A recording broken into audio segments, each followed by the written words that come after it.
Hello everyone.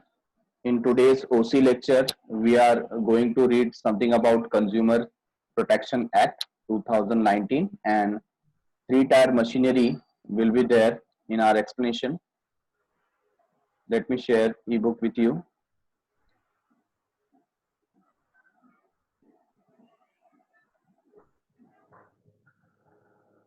So this is on page number 139.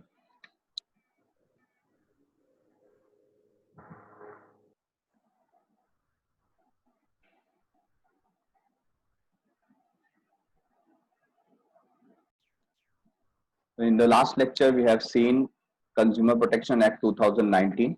Let us revise this thing again. Consumer Protection Act 2019 received the assent of the President on 9th August 2019. What does it mean? हमने देखा इसके पहले जो consumer protection act India में था वो था 1986, बराबर है, 1986 का एक्ट था, बट उसमें करंट सिनेरियो के हिसाब से बहुत सारे चेंजेस की रिक्वायरमेंट थी और इसके लिए एक नया कंज्यूमर प्रोटेक्शन एक्ट बनाया गया। और हमें पता है पार्लियामेंट में कोई भी एक्ट को पास करने के लिए वहां पर वोटिंग होती है, तो हम समझ सकते हैं कि यहाँ पर अभी तक हमको क्या मिला है, एसेंट ऑफ द प्रेसिडेंट, मतलब प्रेसिडेंट का कंसेंट मिला, उनकी स्वीकृति मिली है। प्रेसिडेंट ने हाँ बोल दिया कि क्या करो, इसको आप लॉ बनाओ। तो लेकिन लॉ बनाने के पहले क्या करना पड़ता है, जो दोनों सदन है ना, राज्यसभा और लोकसभा, दोनों में क्या होना चाहिए, पारित होना चाहिए, बराबर है, वोटिंग के थ्रू। तो यहाँ पर क्या है, सेंट्रल गवर्नमेंट का हम लोग वेट कर रहे हैं, लिखा है देखो, it shall come into force on such date as the central government may by notification appoint and different dates may be appointed for different state and for different provisions of this act। मतलब क्या है, यहाँ पर central government जैसा चाहे वैसा notification के द्वारा अलग अलग स्टेट में अलग अलग टाइप के प्रोविजंस वो पुट कर सकती है, मतलब इंप्लीमेंट करना स्टार्ट कर सकती है। And any reference in any such provision to the commencement of this act shall be construed as reference to the coming into force of that provision। मतलब कोई भी अगर रेफरेंस दिया गया इस प्रोविजन से रिलेटेड में तो ऐसा समझा जाएगा कि ये जो पर्टिकुलर एक्ट है उसके थ्रू ये आ रहा है। समझ में आया? मतलब क्या है, अभी तक फुल्ली इसको इंप्लीमेंट किया गया नहीं है, जैसा सेंट्रल गवर्नमेंट चाहेगी वैसे इसको इंप्लीमेंट करेगी। और जब तक इंप्लीमेंट नहीं करती तब तक जो हमारा पुराना लॉ था कंज्यूमर एक्ट 1986, उसी लॉ को तब तक क्या किया जाएगा, लागू किया जाएगा। ठीक है। The central government initially passed the consumer protection act 24 December 1986। In 2019, Ministry of Law and Justice has proposed new act as Consumer Protection Act 2019, which has received the assent on 9th August 2019। तो ये repeat कर रहे हैं, देखो यहाँ पर भी था, प्रेसिडेंट ने क्या दिया था, उसके लिए कंसेंट दिया था, एसेंट दिया था। This act made provision for establishment of the consumer dispute redressal agencies। redressal मतलब जहां पर सुनवाई होगी, ऐसी एजेंसीज बनाई जाएंगी जहां पर इनके कानून के हिसाब से क्या हो सकती है, सुनवाई हो सकती है। लेकिन मैं बता दूं, जो हमारा पुराना एक्ट था एज पर 1986, ये सेम एजेंसी वहां पर भी थी और अभी करंटली रन भी कर रही है, जिसको हम लोग किस नाम से जानते हैं, नोन एज डिस्ट्रिक्ट कमीशन, जो डिस्ट्रिक्ट लेवल पे काम करता है। ठीक है। मैंने बताया आपको जैसे कि आप मुंबई साइड में जाएंगे, जहां पर मेन मुंबई है, वहां पर लोअर परेल का जो एरिया है उस तरफ में आपको जो ईस्ट का एरिया है वहां पर परेल में आपको इसका कोर्ट मिलेगा, कंज्यूमर कोर्ट। ठीक है। और जब सबब आप एरिया में जाएंगे, सबब एरिया मतलब जो दादर से समझ लीजिए लगभग मुलुंड के पहले तक का कवर होता है या घाटकोपर वगैरह तक का कवर होता है, तो जो सबब एरिया है वो आपको बैंड्रा में जाना पड़ेगा। बैंड्रा ईस्ट में आप जाएंगे तो वहां पर उसका कोर्ट है, आप इंटरनेट पे उसका एड्रेस वगैरह सर्च कर सकते हैं। ठीक है। तो ये डिस्ट्रिक्ट फोरम है, डिस्ट्रिक्ट लेवल के ऊपर। दूसरा है स्टेट कमीशन। स्टेट कमीशन कौन से लेवल पे काम करता है, स्टेट लेवल पे काम करता है। और तीसरा है नेशनल कमीशन, जो एपेक्स बॉडी है। एपेक्स बॉडी होने का मतलब क्या हो जाता है, सबसे टॉप लेवल। जैसे कोर्ट में सबसे सुप्रीम कौन सा है, सुप्रीम कोर्ट है ना, वैसे यहाँ पर जो कंज्यूमर प्रोटेक्शन एक्ट है उसमें सबसे सुप्रीम रिड्रेसल एजेंसी कौन सी है, नेशनल कमीशन, ये सबसे सुप्रीम है। हाँ, अगर इसमें भी कोई सेटिस्फाई नहीं है तो वो सुप्रीम कोर्ट में जा सकता है। कहाँ जा सकता है, सुप्रीम कोर्ट में। The act covers all complaints with relevant merchandise or service and unfair trade practices. तो जो भी अनफेयर ट्रेड प्रैक्टिसेस हो जाएंगे, वो जो मर्चेंडाइज से रिलेटेड है या सर्विस से रिलेटेड है, सारे के सारे इसमें कवर होते हैं, जो कंज्यूमर से रिलेटेड हो जाते हैं। ठीक है, following are the consumer dispute redressal forum. अब इस फोरम के बारे में हम लोग पढ़ रहे हैं कि ये फोरम 3 टायर सिस्टम क्यों है और उसका गठन कैसे होता है, एस्टेब्लिशमेंट कैसे होता है। सबसे पहले हम लोग रीड करने जा रहे हैं about district commission. What is district commission? A consumer dispute redressal commission at each district established। हर एक जो डिस्ट्रिक्ट है ऑल ओवर इंडिया में, जितने भी डिस्ट्रिक्ट है ना, हर जगह पर ये कंज्यूमर कोर्ट बनाए गए हैं डिस्ट्रिक्ट लेवल पे। ठीक है, बाय द स्टेट गवर्नमेंट। किसने बनाया? स्टेट गवर्नमेंट ने। Is known as the district commission. तो आपको यहाँ पर क्या क्या याद रखना है? पहली बात तो ये डिस्ट्रिक्ट लेवल पे है। कौन से लेवल पे? डिस्ट्रिक्ट। अच्छा, बनाया किसको, किसने इसको? इसको स्टेट गवर्नमेंट ने बनाया। ठीक है, कंपोजिशन। कंपोजिशन का मतलब इसकी बनावट कैसे है, इसमें क्या मिश्रण क्या है। It consist of the following. कौन कौन होंगे इनके मेंबर्स में? कौन कौन होंगे? पहला है प्रेसिडेंट। ठीक है, और प्रेसिडेंट किसको बनाया जाता है? Who is a sitting or retired qualified to be a district जज। ऐसा पर्सन जो या तो रिटायर हो चुका है, या तो अभी है, या क्वालिफाइड है डिस्ट्रिक्ट जज बनने का। तो ऐसा जो क्वालिफिकेशन वाला पर्सन रहेगा, उसको हम लोग इस कोर्ट का क्या बनाते हैं? प्रेसिडेंट बनाते हैं। क्या बनाते हैं? प्रेसिडेंट बनाते हैं। ठीक है, अच्छा, मेंबर्स कौन बनेंगे? कितने मेंबर्स बनेंगे इसमें? Not less than 2 and not more than such number of member as may be prescribed. तो 2 से कम ना हो, या जितना कहा गया है उससे ज्यादा ना हो। अब जितना कहा गया है वो कौन कहेगा? जो भी स्टेट गाइड करेगा, जो स्टेट गवर्नमेंट है वो बताएगा आपकी, आपको 5 मेंबर की जरूरत है या आपको 10 मेंबर की जरूरत है। किस पे डिपेंड करता है? वहां का पॉपुलेशन कितना है, वहां पे नंबर ऑफ केसेस कितने आते हैं, उसके ऊपर डिपेंड करेगा कि मेंबर्स कितने प्रिस्क्राइब करने हैं। तो वो कौन डिसाइड करेगा? वो स्टेट गवर्नमेंट वाला करेगा। हमको सिर्फ इतने से मतलब है कि 2 से कम नहीं होने चाहिए, और जितना प्रिस्क्राइब किया गया है उससे ज्यादा नहीं होने चाहिए। ठीक है, अच्छा, इन consultation with the central government. और इसका जो प्रिस्क्रिप्शन है, ये प्रिस्क्राइब कैसे करेंगे? स्टेट गवर्नमेंट ये सेंट्रल गवर्नमेंट से कंसल्ट करके काम करेगी। कंसल्ट करना मतलब विचार विमर्श करके ये डिसाइड करेंगे कि मैक्सिमम मेंबर कितने होने चाहिए उस पर्टिकुलर डिस्ट्रिक्ट में। बराबर है। टेन्योर पीरियड क्या रहेगा? ये प्रेसिडेंटशिप कब तक रहेगा, या मेंबरशिप आपका कब तक रहेगा? क्योंकि इसमें भी रोटेशन होना चाहिए, चेंज होना चाहिए। आपने एक ही जज बना दिया और 20 साल तक वही जज रहेगा, या 20 साल तक वही प्रेसिडेंट रहेगा, ऐसा चलेगा क्या? नहीं। तो यहाँ पर एक टेन्योर दिया गया है। Any person appointed as president और a member of the district commission shall hold office as such as president or as a member till the completion of his term for which he has been appointed। तो जब तक जिस period के लिए उसको appoint किया गया है ना, वही लिखा है देखो यहां पर, as a member till the completion of his term. जब तक उसका टर्म कंप्लीट नहीं होता जिसके लिए उसको अपॉइंट किया गया था, तब तक वो वहां पर उस पदवी पर, उस डेजिग्नेशन पर बना रह सकता है। ठीक है, the member will hold office for a term of 5 years। अभी देखो यहाँ पर टर्म बता दिया गया, ऊपर टर्म की बात कर रहे थे ना, तो यहाँ पर टर्म बताया गया है कि आपको जो पीरियड मिलेगा वो 5 years का मिलेगा। जैसे हमारी गवर्नमेंट 5 years के लिए रहती है और उसके बाद फिर से क्या होता है? इलेक्शन होता है। वैसे यहाँ पर भी जिसको हम मेंबर बनाएंगे या प्रेसिडेंट बनाएंगे, वो कितने ईयर्स के लिए रहेगा? 5 years के लिए रहेगा। ठीक है, अच्छा, और up to the age of 65 years whichever is earlier. या तो जब तक वो फिर 65 ईयर्स का नहीं हो जाता। क्यों? क्योंकि 65 ईयर्स के बाद एक एज हो जाती है, और कई बार ऐसा होता है कि डिसीजन मेकिंग पावर जो आपकी है, कैपेसिटी है, वो क्या हो जाता है? धीरे धीरे कम होने लगता है। ठीक है, तो एक रिटायरमेंट एज यहाँ पर रखा गया है। तो क्या एज है? या तो 5 years या तो 65 years which ever is earlier, है ना। वो व्यक्ति, अगर सपोज कोई प्रेसिडेंट है, उसका एज 62 था और उसको अपॉइंट किया गया 5 years के लिए, लेकिन वो 62 का ऑलरेडी था। After 3 years he will become of 65 years of age, है ना। तो उसको 3 साल में ही क्या देना पड़ेगा? अपना इस्तीफा देना पड़ेगा, या वो प्रेसिडेंटशिप से निकल जाएगा। क्यों? क्योंकि उसका एज 65 years कंप्लीट हो गया है, विच एवर इज अर्लियर। समझ में आया क्या? तो 5 years और 65 years which ever is earlier. ये क्लियर है सभी को? अब देख लेते हैं क्वालिफिकेशन के बारे में। मेंबर्स ऑफ द, अभी देखो यहाँ पर प्रेसिडेंट का तो क्वालिफिकेशन बता दिया। प्रेसिडेंट का क्वालिफिकेशन क्या बताया कि वो या तो सिटिंग जज होना चाहिए, या रिटायर्ड जज होना चाहिए, या क्वालिफाइड होना चाहिए टू बी अ डिस्ट्रिक्ट जज। ये किसका बता दिया? प्रेसिडेंट का बता दिया। लेकिन जो मेंबर है उनका क्या क्वालिफिकेशन है?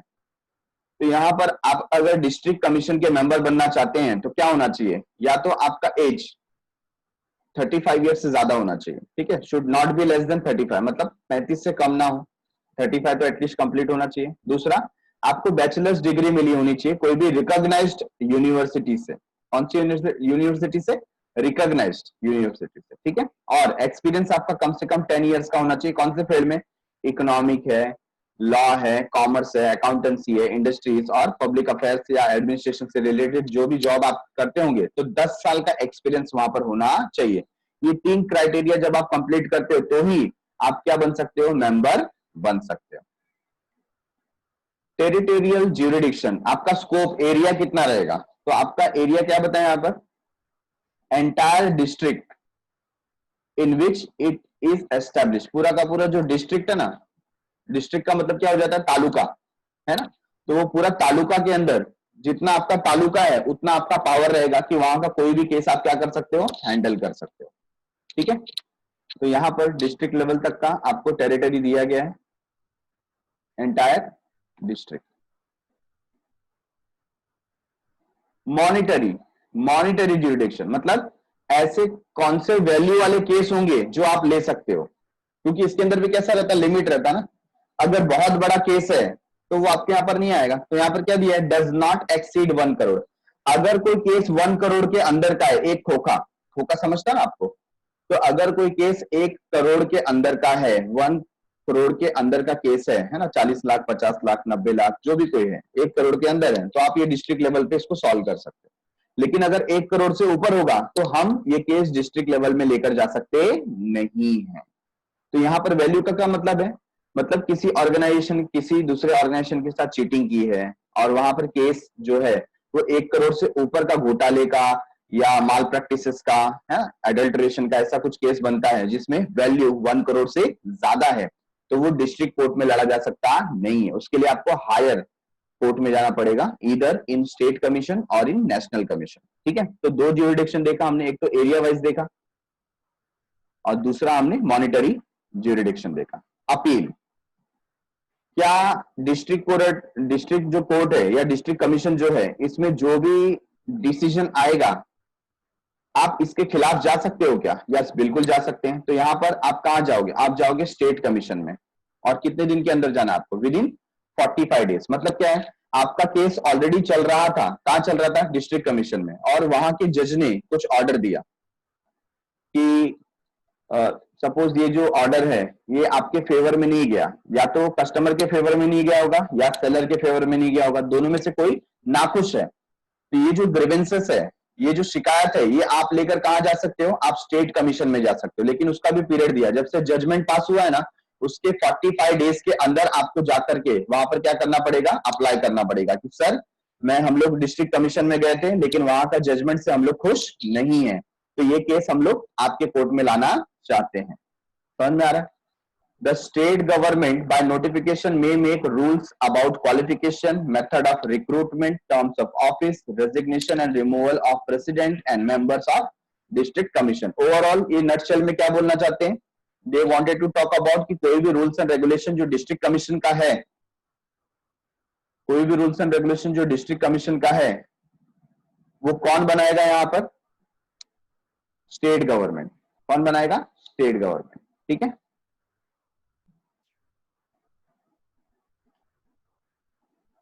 However, any person already appointed as a president or member of district commission, अगर कोई person already appoint हो चुका है president, immediately before the commencement of this act, ये एक्ट स्टार्ट होने के पहले, कौन से एक्ट की बात कर रहे हैं? 2019 जो नया एक्ट आया ना, उसके पहले हमने कोई प्रेसिडेंट अपॉइंट कर लिया था ओल्ड एक्ट के थ्रू। 1986 वाला जो एक्ट था उसके थ्रू अपॉइंटमेंट उसका हो चुका था। will remain on the same post till the completion of his term for which he has been appointed. तो जब तक उसका पीरियड फिनिश नहीं हो जाता, कितना? 5 years, तब तक उसके ऊपर ये जो नया रूल है अभी अभी जो हम जिसके बारे में हमने बात की वो अप्लीकेबल होगा नहीं। मतलब वो 1986 के हिसाब से वो जज या जो प्रेसिडेंट है वो गवर्न कर सकता है। ठीक है,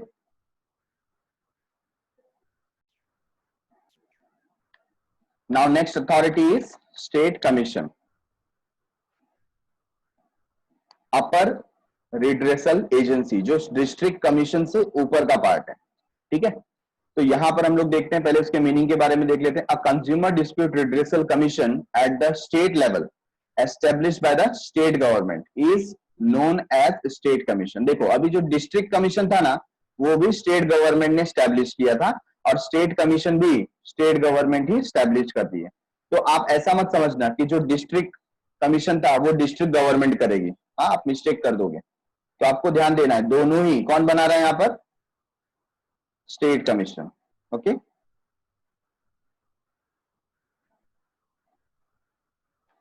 state level government established by the state government is known as state commission.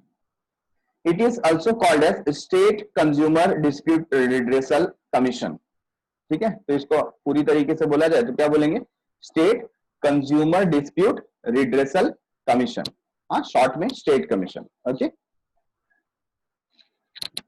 Composition, तो इसके मेंबर्स कैसे हैं यहां पर, तो पहले प्रेसिडेंट की बात कर लेते हैं। याद करो, डिस्ट्रिक्ट कमीशन में हमारा जो प्रेसिडेंट था वो डिस्ट्रिक्ट कोर्ट का जज होने के लिए एलिजिबल होना चाहिए, या रिटायर्ड होना चाहिए, या सिटिंग जज होना चाहिए। ठीक है, वो चलेगा। इसमें क्या है, अ पर्सन, इसमें कौन प्रेसिडेंट बन सकता है, a person who is sitting or retired जज of high court. High court की बात करें, या तो वो सिटिंग जज होना चाहिए या रिटायर्ड जज होना चाहिए। देखो यहां पर क्वालिफाइड ऐसा नहीं बोला है, वहां पर तीसरा क्राइटेरिया क्या था, और शैल बी क्वालिफाइड फॉर, है ना। देखो यहां लिखा ना सिटिंग, रिटायर और क्वालिफाइड, लेकिन ऐसा हाई कोर्ट के जज के साथ नहीं बोला गया क्वालिफाइड वाला, वहां पर सिर्फ क्या बोला गया है, सिटिंग और रिटायर्ड, ये दो ही टर्म यूज किया गया है। तो हमको भी वैसे ही यूज करना है यहां पर, सिटिंग और रिटायर्ड जज of high court shall be appointed by the state government. कौन अपॉइंट करेगा, state government as the president. तो वहां पर भी स्टेट गवर्नमेंट अपॉइंट कर रहा था, यहां पर भी स्टेट गवर्नमेंट अपॉइंट कर रहा है। ठीक है, इसमें कोई चेंज नहीं है, सिर्फ इसमें चेंज है। ऊपर हमने देखा था डिस्ट्रिक्ट कोर्ट के बारे में, यहां पर हम देख रहे हैं हाई कोर्ट के बारे में। As the president of state commission in consultation with chief justice of high court. देखो यहां पर हमको कंसल्टेट किससे करना है, chief justice of high court. High court का जो चीफ जस्टिस है ना, वहां का जो मेन न्यायाधीश होता है जिसको बोलते हैं चीफ जस्टिस, उससे कंसल्ट करना है। और हम लोग ने डिस्ट्रिक्ट कमीशन में किससे देखा था, किससे कंसल्ट कर रहे थे, सेंट्रल गवर्नमेंट से। स्टेट कमीशन का जो गठन है या उसका जो प्रेसिडेंट है वो बनाते समय स्टेट गवर्नमेंट किससे बात करती है, स्टेट कमीशन के प्रेसिडेंट को एस्टेब्लिश करते समय किससे बात करेंगे, chief justice of high court. लेकिन जो डिस्ट्रिक्ट कमीशन था उसका अगर एस्टेब्लिशमेंट करना है प्रेसिडेंट का, तो स्टेट गवर्नमेंट किससे कंसल्ट करेगी, हाई कोर्ट नहीं, किसको बात करेगी, सेंट्रल गवर्नमेंट को। ठीक है, तो ये डिफरेंसेस आपको चेक करना है प्रॉपर्ली, क्योंकि ये डिस्टिंग्विश में आएगा। देखो, in consultation with central government, हाँ ये फर्क है। और स्टेट कमीशन का किससे कंसल्ट करें, chief justice of high court. Next, member not less than 4, 4 से कम नहीं। डिस्ट्रिक्ट में कितने थे, 2 से कम नहीं, और यहां पर कितने, 4 से कम नहीं, मतलब मिनिमम 4। और not more than such number of member as may be prescribe, या जितना मैक्सिमम बोला गया है उससे ज्यादा नहीं होने चाहिए। तो किसने बोला है, इन कंसल्टेशन विद सेंट्रल गवर्नमेंट, जितना सेंट्रल गवर्नमेंट से कंसल्ट करके बात हुई है, ठीक है ना, उससे ज्यादा हमको मेंबर्स नहीं बनाने। Again it depends upon the population of that particular state. State के पॉपुलेशन या नंबर ऑफ केसेस के ऊपर डिपेंड करता है कि मैक्सिमम कितने मेंबर्स हमको रखने चाहिए, बट मिनिमम मिनिमम कितना है, 4, बराबर। तो डिस्ट्रिक्ट में, डिस्ट्रिक्ट कमीशन में 2 और स्टेट कमीशन में 4 मिनिमम। अच्छा, tenure, tenure, the member will hold office for a term of 5 years. Same है, वहां पर भी कितना था, 5 इयर्स, यहां पर भी कितना है, 5 इयर्स। और up to the age of 67, ये चेंज है देखो, up to the age of 67, ऊपर कितना था डिस्ट्रिक्ट में 65। तो वहां का जो प्रेसिडेंट या मेंबर था वो 65 के एज में रिटायर हो जाता था, बट यहां पर थोड़ा बढ़ा करके दिया है, 67 कर दिया है। ठीक है, तो 67 year which ever is earlier, तो 5 साल या 67 years whichever is earlier. Qualification, members का क्या क्वालिफिकेशन होना चाहिए, तो सेम है, कम से कम 35 का एज होना चाहिए, not be less than 35। Education, bachelor degree होना चाहिए, सेम कोई भी रिकॉग्नाइज यूनिवर्सिटी से, और 10 साल का एक्सपीरियंस होना चाहिए। किस में होना चाहिए, वही सेम चीज है, इकोनॉमी में, लॉ में, commerce, accountancy, industries and public affairs और एडमिनिस्ट्रेशन। तो ये जो क्वालिफिकेशन का क्राइटेरिया है वो डिस्ट्रिक्ट कमीशन और स्टेट कमीशन दोनों में क्या है, सेम है। टेरिटोरियल ज्यूरिडिक्शन, टेरिटोरियल ज्यूरिडिक्शन का यहां पर क्या बताया, ज्योग्राफिकल लिमिट्स जो बताई गई है स्टेट की, उसके हिसाब से it can entertain original cases as well as appeals against the order of district commission which are within the geographical limits of the state। मतलब जो ओरिजिनल केसेस आए हैं वो तो करना ही करना है, बाकी जो अपील्स है, क्या है अपील्स, अपील्स मतलब जो लोग सेटिस्फाई नहीं थे डिस्ट्रिक्ट कमीशन के जजमेंट से, है ना, डिस्ट्रिक्ट कमीशन ने जो जजमेंट दिया था, जो लोग सेटिस्फाई नहीं है तो वो लोग भी कहाँ आएंगे, स्टेट कमीशन में आएंगे, तो वो भी इसका पार्ट बन जाते हैं, इसके टेरिटोरियल ज्यूरिडिक्शन का हिस्सा बन जाते हैं। Got it. तो इसमें पहला ज्योग्राफिकल लिमिट्स के बारे में बता दिया है, जो स्टेट से रिलेट करता है ओरिजिनल केसेस में, और दूसरा जो अपील उनको मिली है कहां से, डिस्ट्रिक्ट कमीशन से, बराबर है। अच्छा, मॉनिटरी ज्यूरिडिक्शन, ऊपर डिस्ट्रिक्ट में हमने देखा था अप टू 1 करोड़, यहां पर क्या है, नॉट एक्सीड 10 करोड़, है ना, मतलब क्या होता है, 1 करोड़ से ज्यादा बट 10 करोड़ से कम, more than 1 crore less than 10 crore. तो इसका जो स्लैब है, इसका जो मॉनिटरी ज्यूरिडिक्शन है वो 1 करोड़ से 10 करोड़ के बीच में आता है। तो अगर आपका केस 1 करोड़ से कम का है तो आप कहां जाओगे, डिस्ट्रिक्ट कमीशन में। 1 करोड़ से ज्यादा है बट 10 करोड़ से कम है तो कहां जाओगे, स्टेट कमीशन में। समझा क्या डिफरेंस आपको। अपील, अच्छा कोई इसके भी जजमेंट से नाखुश है, कोई इसके भी जजमेंट से क्या हो गया, नाखुश हो गया, तो वो कहां अपील कर सकता है, वो अपील कर सकता है नेशनल कमीशन में, और उसको पीरियड मिलेगा 30 डेज। देखो ऊपर पीरियड कितना दिया था, डिस्ट्रिक्ट कमीशन से स्टेट कमीशन में जाना है तो 45 डेज का टाइम दिया था from the day of judgment, जब से जजमेंट पास हुआ 45 डेज। लेकिन आपको स्टेट कमीशन से नेशनल कमीशन में जाना है तो आपको कितने डेज का टाइम दिया गया, 30 डेज का टाइम दिया गया। 30 दिन के अंदर आपको वहां पर अप्लाई करना पड़ेगा कि मैं स्टेट कमीशन के जजमेंट से सेटिस्फाई नहीं हूं। ठीक है, from the date of the order in such form and manner as may be prescribed. The central government by notification may make rules about qualification, method of recruitment, term of office, resignation and removal of president and member of state commission। ऊपर देखो district commission के लिए power किसको दी गई थी, state commission को, और फिर स्टेट कमीशन के जो भी रूल्स एंड रेगुलेशन है उसके लिए पावर किसको दी गई है, सेंट्रल गवर्नमेंट को। समझ में, तो इसमें कहीं कुछ चेंजेस है इनके रूल्स एंड रेगुलेशन में related to term of office हो गया, किसी के अपॉइंटमेंट हो गया, रेजिग्नेशन हो गया, किसी को रिमूव करना है प्रेसिडेंट वगैरह को या मेंबर को, तो ये कौन बताएगा, सेंट्रल गवर्नमेंट इसके रूल्स एंड रेगुलेशन सेट करेगा। ये पावर है सीजी के पास, किसके पास, CG. However, any person already appointed as a president or member of state commission immediately before the commencement of this act, ये एक्ट के स्टार्ट होने के पहले अगर किसी को प्रेसिडेंट बनाया गया है तो जो नया एक्ट है, नया जो रूल है वो उसके ऊपर अप्लाई होगा नहीं। कब तक, जब तक उसका टर्म फिनिश नहीं होता तब तक है। तो जैसा हमने ऊपर देखा था डिस्ट्रिक्ट कमीशन में वैसा यहां पर भी सेम है, इसमें कोई चेंजेस नहीं। तो आ जाओ नेशनल कमीशन देख लेते हैं। नेशनल कमीशन, अब ये टॉप अथॉरिटी जिसको हम लोग बोलते हैं एपेक्स बॉडी, है ना, जैसे कोर्ट में सुप्रीम कोर्ट सबसे बड़ा होता है वैसे कंज्यूमर कोर्ट में नेशनल कमीशन सबसे बड़ा होता है। इसमें केसेस क्या होंगे, 10,000 करोड़, सॉरी 10,000 नहीं, sorry I made mistake, 10 crore से जो भी ऊपर के केसेस होंगे, है ना, वो नेशनल कमीशन में जाएंगे। तो मीनिंग देख लेते हैं, consumer dispute redressal forum at a national level, कौन सा लेवल पे, नेशनल लेवल, ठीक है ना, national level establish by CG, central government, जिसको एस्टेब्लिश करता है by notification is known as national commission. It is also called as national consumer dispute redressal commission. तो फुल फॉर्म में अगर बात करें तो इसको क्या बोला जाता है? National consumer dispute redressal commission, ऐसा इसका नाम है. ठीक है, शॉर्ट में हम इसको बोल सकते हैं नेशनल कमीशन. कंपोजिशन, तो इसकी बॉडी कैसी बनी है? तो पहले प्रेसिडेंट है. इसका प्रेसिडेंट कौन हो सकता है? Who is or has been a judge of supreme court, जो सुप्रीम कोर्ट का जज है या था मतलब रिटायर हो चुका है वहां से. shall be appointed by the CG, कौन अपॉइंट करेगा? CG अपॉइंट करेगा. ठीक है, as a president of national commission in consultation with chief justice of India. देखो, सबसे बड़ा जो न्यायाधीश होता है ना, चीफ जस्टिस ऑफ इंडिया, जिसको बोलते हैं सीजेआई. सीजेआई है ना, चीफ जस्टिस ऑफ इंडिया. तो उससे कंसल्ट करके हम क्या करेंगे?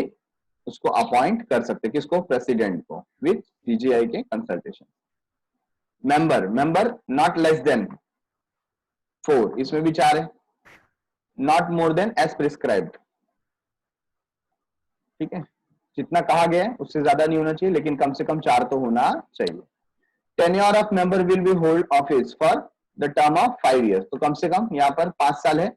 और up to the age prescribe, या जितना एज लिमिट रखा गया. देखो, इसमें 65 67 नहीं बोला है, जितना बोला गया होगा. कौन बोलेगा? अगेन, जितना सेंट्रल गवर्नमेंट कहती है उसके हिसाब से इसका रिटायरमेंट डिसाइड किया जाएगा, which ever is earlier.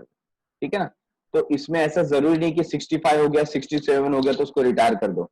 Depend उसकी कैपेसिटी कैसी है वो मद्देनजर रखी जाएगी, क्योंकि ये सबसे अपेक्स बॉडी है. तो हो सकता है हाईली एक्सपीरियंस्ड पर्सन हमको चाहिए, और ऐसा भी हो सकता है कि उसका एज 65 67 या 70 के अबव भी होगा. अभी अभी हम लोग ने कुछ समय पहले अयोध्या का जो मामला चल रहा था वहां पर देखा था, एक जो लॉयर थे उनका एज मोर देन 90 years था. इनफैक्ट है, अभी वो जिंदा है, जिन्होंने अयोध्या का जो राम मंदिर का केस लड़ा था, उनका एज कितना था? मोर देन 90 है ना. तो वहां पर क्वालिफिकेशन या एक्सपीरियंस देखा जाता है कि वो पर्सन का कैपेसिटी है या नहीं है, और इसके हिसाब से डिसाइड किया जाता है. ठीक है, तो यहाँ पर हमने देखा कि एज प्रिस्क्राइब किया जाएगा, जो भी सेंट्रल गवर्नमेंट को लगता है उसके हिसाब से डिसाइड करेंगे. क्वालिफिकेशन, मेंबर का क्वालिफिकेशन क्या होना चाहिए? तो क्वालिफिकेशन सेम है. देखो, not be less than 35 years of age, 35 साल से कम का नहीं होना चाहिए. बैचलर डिग्री होना चाहिए एटलीस्ट उसके पास, कोई भी रिकॉग्नाइज्ड जो यूनिवर्सिटी है वहां की. एक्सपीरियंस, तो क्या एक्सपीरियंस बोला? At least 10 years of experience in dealing with the problems related to, किसमें होना चाहिए? Same, economic law, commerce, accountancy, industries and public affairs और एडमिनिस्ट्रेशन. ये सब में उनका 10 साल का एक्सपीरियंस होना चाहिए, ये सबके प्रॉब्लम्स सॉल्व करते करते. ठीक है, तो उनको मेंबर बनाया जा सकता है. तो मेंबर में कोई डिफरेंसेस नहीं. अच्छा, टेरिटोरियल ज्यूरिडिक्शन की बात कर रहे हैं यहाँ पर. तो यहाँ पर जो ओरिजिनल केसेस है वो तो आएंगे, मतलब कौन से केसेस? जो 10 करोड़ से ऊपर के हैं. उसके अलावा जो appeal, well as well as appeals against the order of state commission which are with in the geographical limits of the state. तो जो स्टेट कमीशन से जो लोग एग्रीव थे, ठीक है ना, जिनके ग्रीवेंसेस थे, जो लोग सेटिस्फाई नहीं थे, वो लोग नेशनल कमीशन में आकर के क्या कर सकते हैं? अप्लाई कर सकते हैं, अपील कर सकते हैं. तो उनके भी केसेस यहाँ पर लिए जाएंगे. ठीक है, तो appeal against order of state commission. Monetary jurisdiction, monetary हमको पता चल गया, जो डिस्ट्रिक्ट था उसमें 1 करोड़ तक का लिया गया था. फिर जो स्टेट कमीशन था 1 करोड़ से 10 करोड़. अब जो नेशनल कमीशन है उसमें क्या बोला गया है? एक्सीड्स 10 करोड़. ऐसे केसेस जिसमें जो कंसिडरेशन है वो 10 करोड़ से ज्यादा का है, तो वो जो केसेस होंगे वो नेशनल कमीशन में डायरेक्टली लड़े जा सकते हैं. अच्छा, क्या आप इसके खिलाफ भी अपील कर सकते हो? Any person agreed by an order made by the national commission may prefer an appeal against such order to the supreme court. देखो, डायरेक्टली कहां बोल दिया? डायरेक्टली बोला बाप के पास जाओ. बाप कौन है? Supreme court. Supreme court with in a period of 30 days, 30 दिन के अंदर आप सुप्रीम कोर्ट जा सकते हैं. अगर आपको नेशनल कमीशन का भी जजमेंट पसंद नहीं आया तो आप सुप्रीम कोर्ट में जाओ 30 दिन के अंदर, वहां पर अपील करो, वहां पे आपकी सुनवाई की जाएगी. The central government may by notification make rules about the qualification, appointment, term of office, salaries, resignation and removal of the president and members of the national commission. तो यहाँ पर रूल्स रेगुलेशन बनाने का पावर किसके पास है? Central government के पास है। ठीक है, तो स्टेट कमीशन का भी सेंट्रल गवर्नमेंट के पास था और नेशनल कमीशन का भी सेंट्रल गवर्नमेंट के पास है। ठीक है, however the president and the members shall hold the office for maximum 5 years but are eligible for reappointment। लेकिन यहाँ पर क्या बोला गया है कि जो हमारे मेंबर है या प्रेसिडेंट है वो ज्यादा से ज्यादा 5 साल के टर्म को क्या कर सकते हैं? भुगत सकते हैं। भुगत सकते हैं इन द सेंस वो बने रह सकते हैं अपने पद के ऊपर और उसके बाद उनको रीअपॉइंट किया जा सकता है। ठीक है, यहाँ पर देखो स्पेलिंग एरर है, आई थिंक रेस्पॉइंटमेंट लिखा है लेकिन यहाँ पर रीअपॉइंटमेंट आएगा। ठीक है, तो यहाँ पर आप चेंज कर लेना, इंस्टेड ऑफ रेस्पॉइंटमेंट आप क्या लिखेंगे? Reappointment. The act further provide that the president can work up to the age of 70 years and members can work up to the age of 67 years। तो जो नेशनल कमीशन की यहाँ पर बात की गई, तो एक्ट में क्या लिखा हुआ है कि जो प्रेसिडेंट है वो 70 इयर्स तक काम कर सकता है। How much? 70। और जो बाकी के मेंबर्स हैं उनको 67 इयर्स का टाइम पीरियड दिया गया है। तो डिस्ट्रिक्ट कमीशन में कितना था बताओ? 65। स्टेट कमीशन में कितना था? 67। और नेशनल कमीशन में क्या बोल दिया? President 70 years, other member 67 years. ठीक है, penalty for non compliance of order. अगर कोई ऑर्डर दिया गया और उसका आपने माना नहीं है, ठीक है ना, तो क्या होगा? If any party fail to comply with any order made by the district commission, state commission or national commission, it shall be punishable with an imprisonment for not less than 1 month but may extend to 3 years or with a fine। मतलब क्या बताएं? जो भी party आई थी case लड़ने के लिए, seller और बायर, अभी सेलर और बायर आया तो कुछ ना कुछ जजमेंट दिया होगा। फॉर एग्जांपल सेलर को बोल दिया कि आपको जुर्माना भरना पड़ेगा 2 लाख रुपए और इसका पीरियड दे दिया कि आपको 30 डेज के अंदर भरना है, लेकिन सेलर ने 30 दिन होने के बावजूद वो पैसा भरा नहीं है, तो क्या होगा? यहाँ पर बोला गया जेल हो जाएगी अप टू 1 मंथ, 1 महीने की, या वो 3 साल तक भी एक्सटेंड हो सकती है, या उसके साथ में फाइन भी भरना पड़ सकता है। ठीक है, तो जो जजमेंट इन्होंने दिया है वो मानना ही पड़ेगा, नहीं मानेंगे तो जेल जाना पड़ेगा। Which shall not be less than 25,000। जो जुर्माना है वो 25,000 से 1 लाख रुपए तक का हो सकता है। समझा क्या?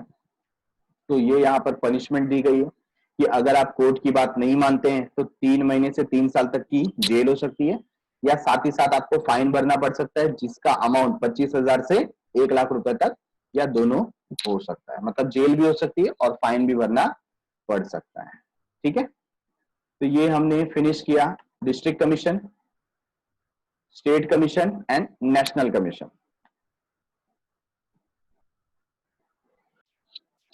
Next topic is role of consumer organisation and NGO. अभी बहुत सारे ना कंज्यूमर ऑर्गेनाइजेशंस बन गए। हमने स्टार्टिंग में कुछ प्रॉब्लम्स देखे कंज्यूमर के कि कंज्यूमर कैसा होता है, कंज्यूमर स्कैटर्ड है, ऑर्गेनाइज्ड नहीं है। तो ऐसे बहुत सारे लोग जिनका खुद का कुछ प्रॉब्लम हुआ था सेलर्स वगैरह से रिलेटेड, तो ऐसे बहुत सारे लोगों ने क्या बनाया? ऐसे कंज्यूमर ऑर्गेनाइजेशंस बना दिए, या ऐसे बहुत सारे एनजीओ बन गए। एनजीओ का मतलब क्या होता है? नॉन गवर्नमेंट ऑर्गेनाइजेशन, जो क्या करते हैं? जो कंज्यूमर प्रोटेक्शन एक्ट के सपोर्ट में काम करते हैं और जो ग्राहक होते हैं, कंज्यूमर्स होते हैं, उनको न्याय दिलाते हैं। तो इनका क्या रोल है? देखो गवर्नमेंट तो अपना काम कर रही है, उसने 3 टायर मशीनरी बना दी है, एक्ट बना दिया है ना, लोगों को एजुकेट कर रही है। फिर भी बहुत सारे ऐसे प्रॉब्लम्स होते हैं, बहुत सारे ऐसे चीजें हैं जो कस्टमर को पता नहीं होती है, उनको अपने राइट्स के बारे में पता नहीं होता है। तो यहाँ पर ये जो कंज्यूमर ऑर्गेनाइजेशन है या जो एनजीओ है, ये किस तरीके से हेल्प करते हैं, इनका क्या रोल है, ये इस पर्टिकुलर टॉपिक में हम देखने जा रहे हैं। ठीक है, non government organization NGO are non profit and non political organization. Non political मतलब क्या हो जाता है? ये किसी पार्टी से रिलेटेड नहीं है ना, किसी राजनीति से रिलेटेड नहीं है। Which aim at promoting the welfare of the people, जिनका काम क्या है? लोगों का भला करना, वेलफेयर ऑफ द पीपल, इनका यही काम है ना। बहुत सारे एनजीओ आपने देखे होंगे, जैसे बहुत अच्छा नाम है, देखो लायंस क्लब है, रोटरी क्लब ऑफ मुंबई है ना, तो ये सब क्या है? एनजीओ है। The main aim of this NGO is to study the trend of price in the market and publish them for the information of consumers and to agitate against the malpractices of the trader. क्या बता दिया? इनका main M क्या है? NGO का जो main M है, ये क्या करते हैं? प्राइस का जो ट्रेंड है ना, प्राइस कैसे इंक्रीज डिक्रीज हो रहा है, उसके बारे में ये पब्लिश करते हैं. मतलब कहीं ना कहीं इनका मैगजीन्स होगा या आजकल सोशल प्लेटफॉर्म्स है, जैसे ट्विटर हो गया है ना, या फेसबुक हो गया, इसके माध्यम से ये लोग क्या करते हैं? इसकी अवेयरनेस क्रिएट करते हैं कि मार्केट में प्राइस कैसे चेंज हो रहा है. ठीक है ना. Publish them for the information of the consumer and to agitate against the malpractices of trader. ये जो ट्रेडर्स होते हैं जो कुछ गड़बड़ घोटाला कर रहे हैं, माल प्रैक्टिसेस कर रहे हैं, इसके खिलाफ वो लड़ते हैं. ठीक है. Role of consumer organisation and NGO in consumer protection and education. तो जो कंज्यूमर को प्रोटेक्ट करने की बात होती है या कंज्यूमर को एजुकेट करने की बात होती है, उसमें जो कंज्यूमर ऑर्गेनाइजेशन है, इनका क्या रोल होता है, ये क्या रोल प्ले करते हैं, तो उसके बारे में जस्ट हम लोग अभी देखेंगे. Okay. First point, to organise campaign and various programs on consumer issue to create social awareness. Social awareness जो कंज्यूमर इश्यू से रिलेटेड है, उसके लिए क्या करते हैं? ये कैंपेन ऑर्गेनाइज करते हैं. मतलब एक ऐसा मुहिम चलाते हैं. कैंपेन का मतलब क्या होता है? मुहिम चलाना, जिसमें बहुत सारे लोग पार्टिसिपेट करें. इससे फायदा क्या होता है? बहुत सारे लोग ऑटोमेटिकली क्या हो जाते हैं? इससे अवेयर हो जाते हैं, है ना. जिनको पता नहीं चलता है, लेकिन एक मोमेंट होता है, हर कोई इसी बारे में बात करता रहता है. आप न्यूज में देखोगे, आप सोशल मीडिया प्लेटफॉर्म पे देखोगे, यूट्यूब पे देखो, फेसबुक पे देखो, ट्विटर पे देखो, है ना, आपको सब जगह पर वही दिखाई देता है. तो लोग ऑटोमेटिकली क्या होने लगते हैं? अवेयर होने लगते हैं, है कि नहीं. तो ये लोग ऐसे क्या करते हैं? कैंपेन चलाते हैं, वेरियस प्रोग्राम्स चलाते हैं, जिससे सोशल अवेयरनेस क्रिएट हो. तो सबसे पहली बात ये सोशल अवेयरनेस क्रिएट करें. दूसरा, टू ऑर्गेनाइज ट्रेनिंग प्रोग्राम. क्या ऑर्गेनाइज कर रहे हैं? ट्रेनिंग प्रोग्राम ऑर्गेनाइज करें for the consumer and make them cautious of their rights and modes of redressal of their grievances. ताकि उनको उनके अधिकार पता चले, है ना. कंज्यूमर को क्या बताना? Make them conscious of their rights, उनके अधिकार क्या हैं, एंड मोड्स ऑफ रिड्रेसल, और उनकी सुनवाई, उनकी जो शिकायतें हैं, उनकी जो ग्रीवेंसेस है, उनकी सुनवाई कहां हो सकती है, उसके लिए वो ट्रेनिंग प्रोवाइड करते हैं. तो ट्रेनिंग प्रोग्राम दे रहे हैं. पहला क्या कर रहे हैं? पहला सोशल अवेयरनेस क्रिएट कर रहे हैं. दूसरा क्या कर रहे हैं? दूसरा ट्रेनिंग प्रोग्राम वो प्रोवाइड करते हैं कि कैसे आप अपने हक के लिए लड़ सकते हो. तो पब्लिश पीरियोडिकल्स, जैसे मैगजीन्स वगैरह रहते हैं, उसको पब्लिश करते हैं. तो enlighten the consumers about various consumer related development. Consumer related जो भी चीजें हैं, उसमें क्या क्या डेवलपमेंट हुए, है ना. क्या नई चीज आई है मार्केट के अंदर, नई चीज इन द सेंस क्या नए रूल्स बनाए गए, क्या नए लॉ बनाए गए कंज्यूमर के लिए, और कौन सी चीज अच्छी है ना. तो जो भी रूल्स एंड रेगुलेशन से रिलेटेड चीजें हैं, ये लोग क्या करते हैं? अपने पीरियोडिकल में उसको प्रिंट करते हैं, ताकि लोगों को इसका ज्ञान मिल सके. बराबर है. Enlighten the consumer about the various consumer related development. तो कंज्यूमर रिलेटेड जो भी डेवलपमेंट हो गया, ये अपने जो मैगजीन है, पीरियोडिकल्स हैं, उसके अंदर उसको पब्लिश करते हैं. Provide free legal advice. अगर आपके साथ किसी सेलर ने चीटिंग की है, कुछ पैसा नहीं दे रहा है, या वारंटी वगैरह आपको दिया था बट आपका काम नहीं करके दे रहा है ना, तो आपको क्या देंगे? फ्री लीगल एडवाइस देंगे to the member on matters of consumer interest and help them to take up grievances. तो ये इनकी मदद करते हैं कि आप अपनी शिकायतों को कहां लेकर के जा सकते हैं, आपको लीगल एक्शन कैसे लेना चाहिए, ये सारी चीजें यहां पर ये लोग बताते हैं. ठीक है. To interact with businessman and chamber of commerce. अगर ये बहुत बड़ी बात है और ज्यादातर व्यापारियों के साथ ऐसा कुछ हो रहा है, तो किससे इंटरेक्ट कर सकते हैं? बिजनेसमैन से इंटरेक्ट कर सकते हैं, चैम्बर ऑफ कॉमर्स से इंटरेक्ट कर सकते हैं. Industry for ensuring a better deal for consumer. Consumer को एक अच्छी डील मिले, उसके लिए ये इन अथॉरिटी से बात कर सकते हैं. ठीक है. To file public interest litigation on important consumer issues. जो इंपॉर्टेंट कंज्यूमर इश्यूज है, उनके खिलाफ ये पब्लिक लिटिगेशन मतलब जनहित याचिका दायर कर सकते हैं सामने से. Such as ban on product injurious to public health. ऐसे प्रोडक्ट जो पब्लिक हेल्थ के लिए क्या है? इंजीरियस है, उसके ऊपर ये बैन लगा सकते हैं. ठीक है ना.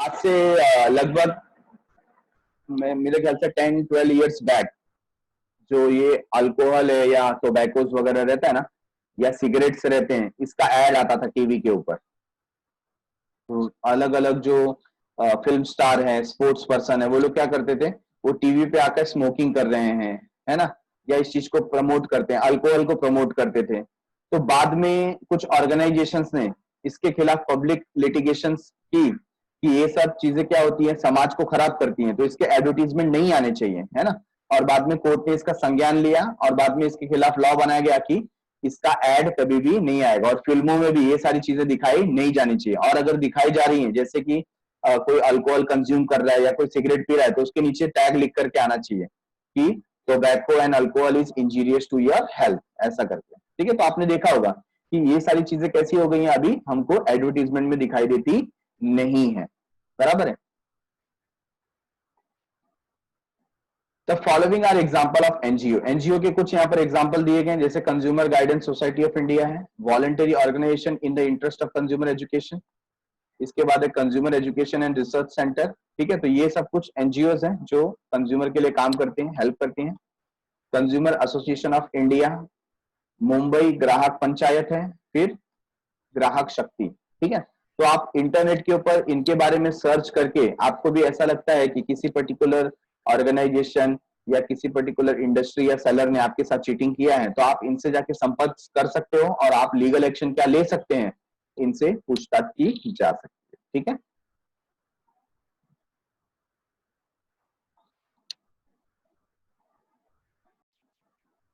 तो हमारे सामने डिस्टिंग्विश है between district commission, state commission and national commission.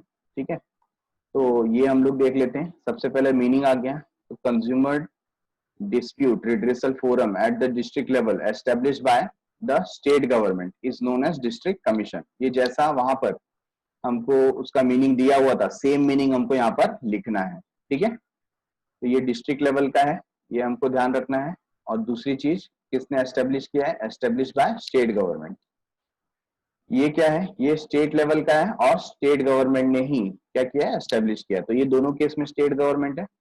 ये नेशनल लेवल का है, उसको सेंट्रल गवर्नमेंट ने एस्टेब्लिश किया। पॉइंट नंबर टू क्या है, प्रेसिडेंट। प्रेसिडेंट कौन हो सकता है, सिटिंग और रिटायर्ड जज qualified to be a district जज। ठीक है, तो यहाँ पर डिस्ट्रिक्ट जज इंपॉर्टेंट है।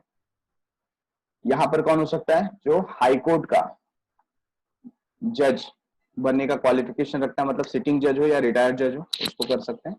और यहाँ पर जो सुप्रीम कोर्ट का जज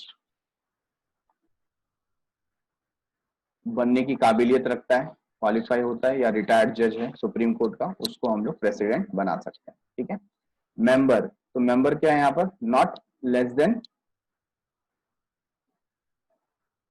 2, कम से कम 2। तो मिनिमम 2 की बात कर रहे हैं यहाँ पर हम लोग, यहाँ पर नॉट लेस देन 4 और यहाँ पर नॉट लेस देन 4। बाकी मैक्सिमम कितना था, एज प्रिस्क्राइब्ड, एज प्रिस्क्राइब्ड। ठीक है, तो आपको भी सेम लिखना है। मेंबरशिप टेन्योर, मेंबरशिप टेन्योर क्या है, देखो इसमें कितना था, 65 ईयर्स और 5 years, whichever is higher, sorry whichever is earlier, दोनों में से जो पहले होगा। इसमें भी 5 ईयर्स और up to 67, whichever is earlier. इसमें 5 ईयर्स तो है ही है, प्रेसिडेंट के लिए 70। ठीक है, देखो 67 किसके लिए, मेंबर्स के लिए, और प्रेसिडेंट को कितना दिया है, 70 ईयर्स। तो ये इसका डिस्टिंग्विश है। एरिया कवर्ड, तो इसमें डिस्ट्रिक्ट का जो एरिया है वो कवर हो रहा है, इसमें जो स्टेट है वो एरिया कवर होगा, और यहाँ पर एंटायर कंट्री नेशनल लेवल पे। ठीक है, तो ओरिजिनल केसेस है, उसके अलावा वो स्टेट कमीशन का भी ले सकते हैं, वो भी हमको इसमें मेंशन करना पड़ेगा। मॉनिटरी टेरिटरी देखेंगे हम लोग, ज्यूरिडिक्शन देखेंगे, तो यहाँ पर 1 करोड़, यहाँ मोर than 1 crore, less than 10 crore, और यहाँ पर exceeds 10 crore. Appeal, district forum के लिए आप कहाँ अपील कर सकते हो, स्टेट कमीशन में। स्टेट कमीशन का आप अपील कहाँ कर सकते हो, नेशनल कमीशन में।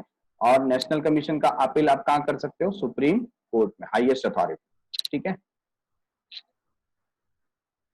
तो ऐसा 7 पॉइंट्स आपको बाय हार्ट कर लेना है। ये डिस्टिंग्विश आपके लिए होमवर्क है।